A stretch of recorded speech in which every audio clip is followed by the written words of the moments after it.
Mag-antay tayo na bigyan ng delivery. Pahinga muna saglit. Sana makakuha ng maganda. Ito may binigay sa atin. Kuha natin to.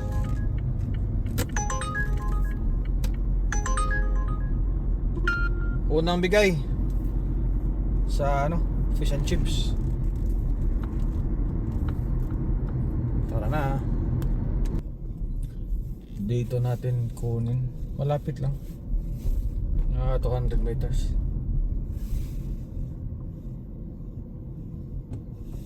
Saan? Dito sa ito.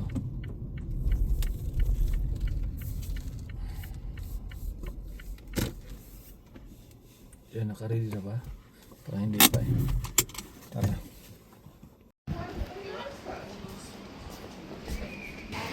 Hello.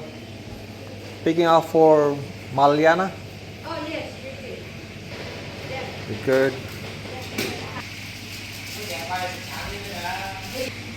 Daming masarap na pagkain. Affordable naman.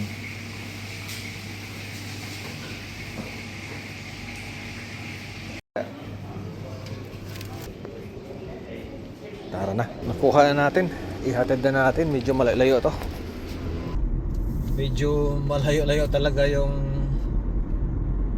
hatira natin. Pero okay lang. Ganon talaga eh. Kasi minsan pag sobrang ulan talaga, yung masama yung panahon, si Uber Eats magbigay talagang ang lalaki. Ngayon maganda ang panahon, binabawi nila kahit malayo, mababa pa rin ang bigay, lalo na pag malapit. So wala tayong choice eh. Pag ayaw mong tanggapin, wala ka rin kita. Parang di naman break even sa gas, may kita pa rin, konti lang. Barayan mo 16 kilometers ang binigay, 11 lang. Baba no. Pero yan, sabi ko pag naman masama yung panahon, malakas yung hangin, malakas yung ulan, kahit 1 kilometer nagbigay ng yun eh, 15, 20 gano'n. Depende sa panahon minsan, saka sa dami ng sobrang busy. Yun nga, parang konti lang siguro ang nag-order ngayon, tapos maraming driver kaya binabarat din nila eh. Mahusay din. May binigay sa atin, tanggapin na natin to. Yun. At least may binigay, ipabalik. Hindi naman ganun ka laki, pero at least yan, bago tayo makapag-drop sa pangalawa, binigyan tayo ng pangatlo. Ganun yung style nila minsan eh. So magpa-drop ka na, malapit ka doon sa hatiran mo, yan, bibigyan ka nila. Pero titingnan ko rin kung ano ba, titingnan ko yung lugar, kung gaano kalayo. Hindi naman masama, tinanggap ko na lang kasi matumal talaga eh. Ipa-pick up pala ni Uber yung pangalawang customer. So dito tayo. Yan.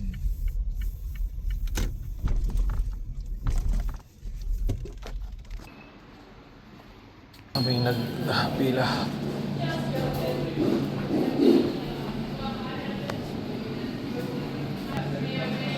Coming for Jess.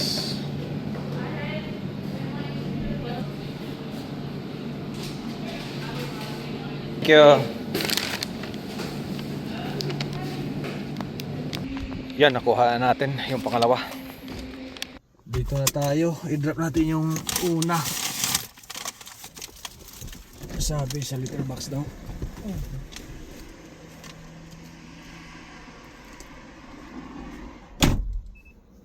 Check natin yung ano, gate kung bukas ba o kasi wala eh. So yun yung mailbox. Diyan natin iwan yung ano, pagkain. Tapos iyan natin, picturean para makita nila na andyan nga. Diyan natin nilagay. Atid natin yung pangalawa.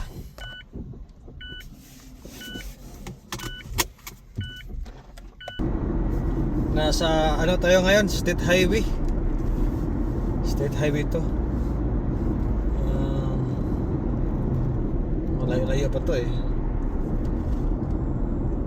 Nasa 13 minutes pa bago tayo darating sa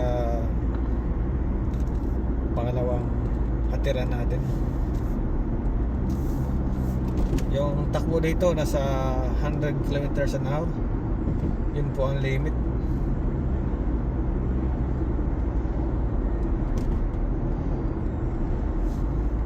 Kaya ingat tayo sa pag-drive.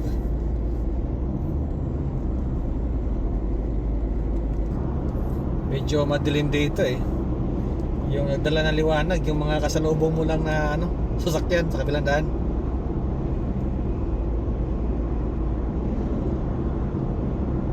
So dito, takbo natin kailangan maximum lang talaga na 100. Hindi ka rin ito pwede magtakbo ng mababa, sobrang baba kasi state highway, di ba? May speed limit dito. Huhulihin ka.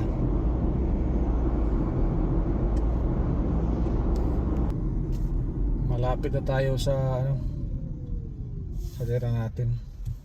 Nasa ano na lang, 3 kilometers, 5 minutes.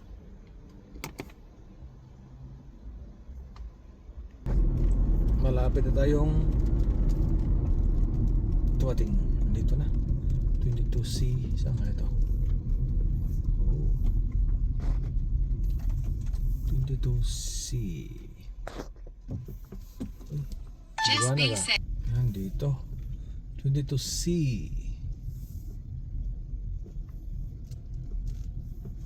Yan dito.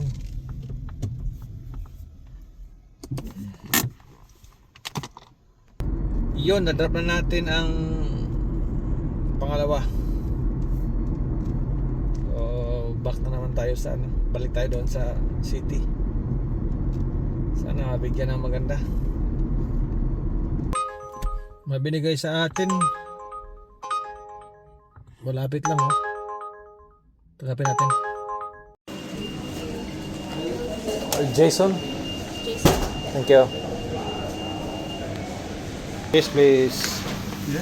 Thank you, bro. Bukod doon sa Burger King, isa pa. Pick up natin sa Hell Pizza. Thank you.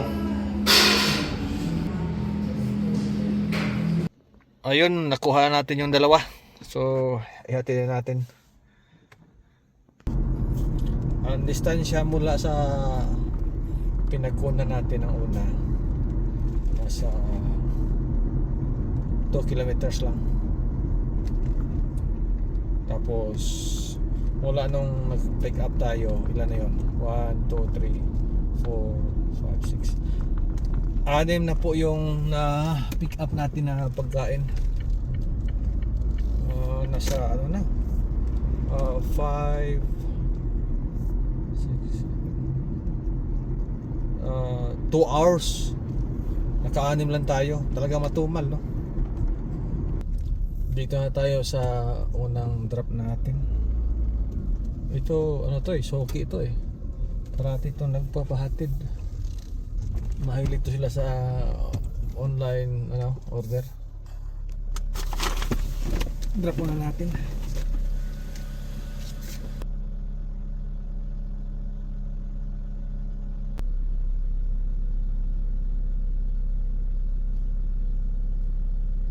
Tapos na. So, natin natin yung pangalawa. Nasa 3.6 ang layo, distansya.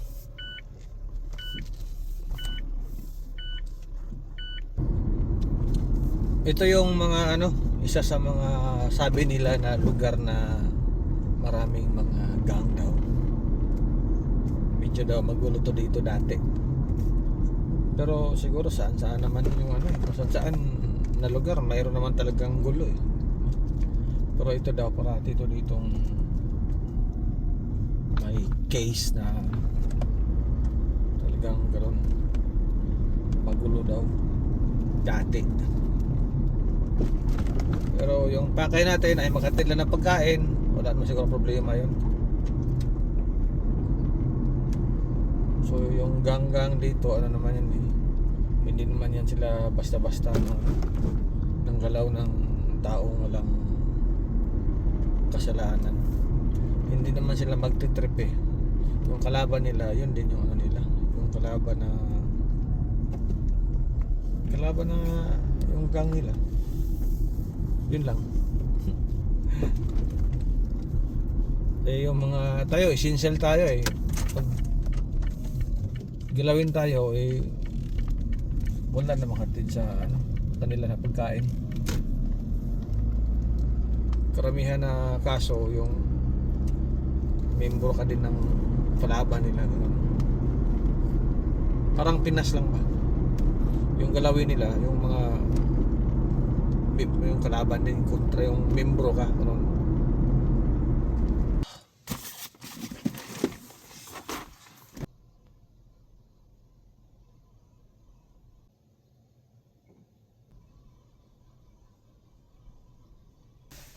Madilim eh. Di ko alam saan yung ano daan, at least na ano tayo, successful yung pag-drop natin. So tara na. Alis tayo. Creepy yung ano eh, creepy yung lugar. Balik tayo sa city center kasi doon talaga yung mayroong magbibigay kasi maraming restaurant. Dito distansya to ng ano eh 5 kilometers. Eh, pag maraming driver, mahirapan tayo makakuha ng delivery. Kaya palapit tayo doon. Grabe yung ano dito, antayan sa KFC. Nakuha natin yung ano natin, KFC na order. Tagal. Tara na.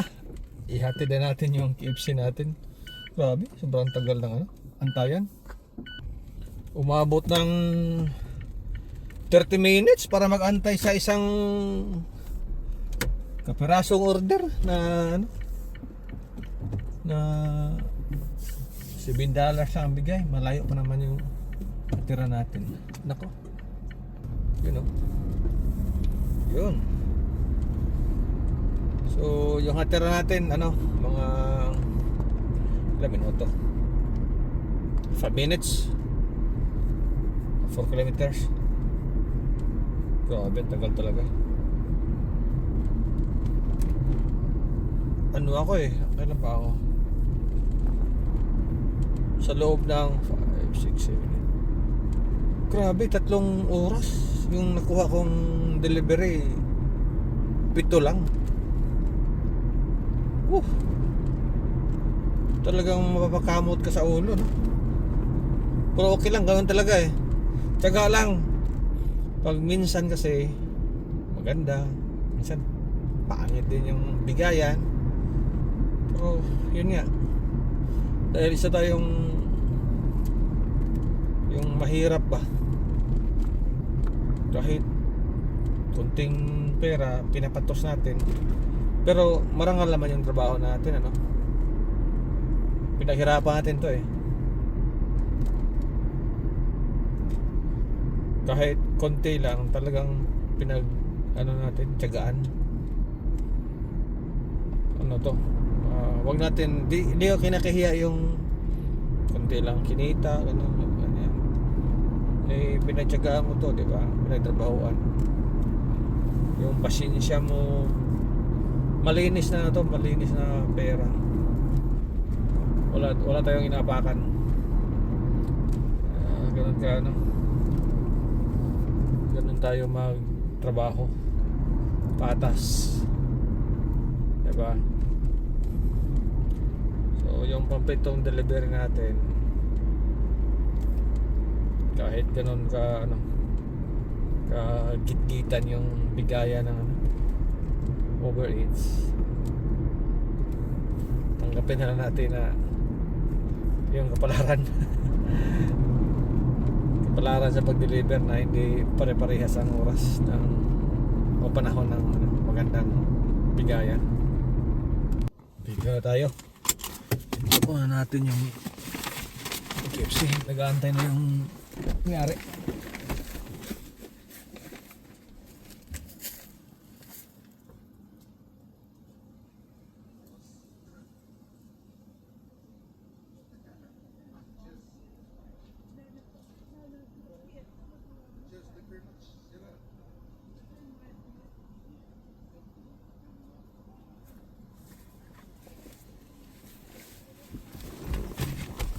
Yun, tapos na.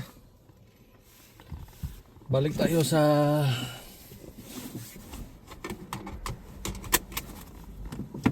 kalagitnaan ng syudad. Kuha tayo ng isa, tapos uwi na. At least makawalo. Sana maganda ang hatiran, malapit pa. Yun lang hangarin natin, malapit. Ibinigay sa atin KFC na naman.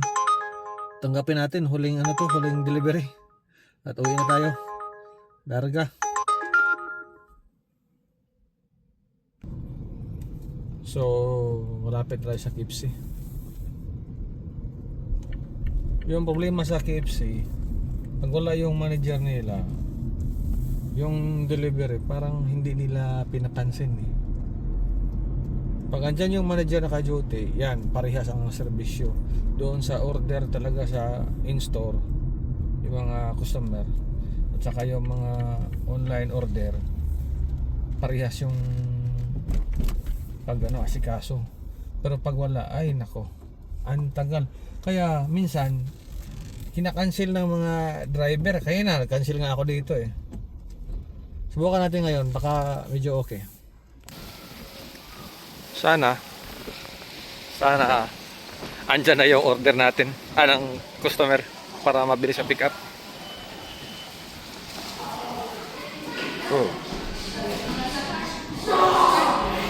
Wala nang tao, ako na lang. Ilista natin.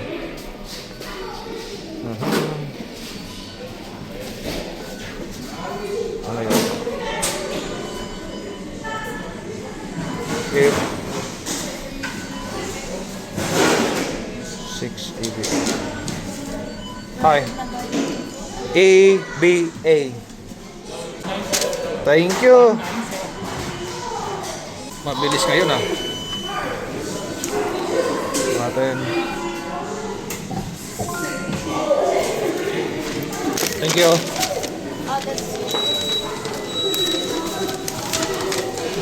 Mabilis. Okay na. Ihatid na natin yung pangwalo at huling deliver natin sa gabi ito. Grabe, ang tumal talaga. 5, 6, 7, 8. Grabe, mga ano 3 hours and a half. Palagay natin 4 hours, 8 lang. 2 bawat oras ano lang, 2 lang ang delivery ko. Grabe. No. Kaso nga, pag wala ako, pag wala akong ginagawa, I mean like, sa loob ng 4 na oras, ano bang pag-abalahan mo? Wala din, nanood ka ng TV. So, sige na nga, kahit tag dito, nakakainis. Kaysa wala tayong gagawin, no? Hindi naman lahat ng oras na matakbo tayo. So, okay lang.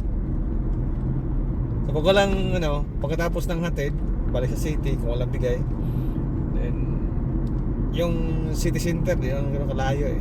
Mga distansya, usually, 3 minutes. Tapos, kung lalagpas ka, doon ka sa kabilang, sa urban, may mga restaurant naman, yan, nabigyan ka. Pero ngayon, wala talaga. So, 2 lang ang 2 delivery bawat oras. sa loob ng 4 na oras, 8. Okay lang. Kaysa walang income, no? Nakakapagod nga lang. Sabagay, lahat ng trabaho nakakapagod. Pero bilang isang OFW, no? Talagang dadaanan mo talaga sa sipag at syaga. Ayun, sinalubong tayo ng ng ating natiran. Yun, yung naglakad. Kinuha niya sa daan. Ang hirap ng parkingan dito. Ano ba yan?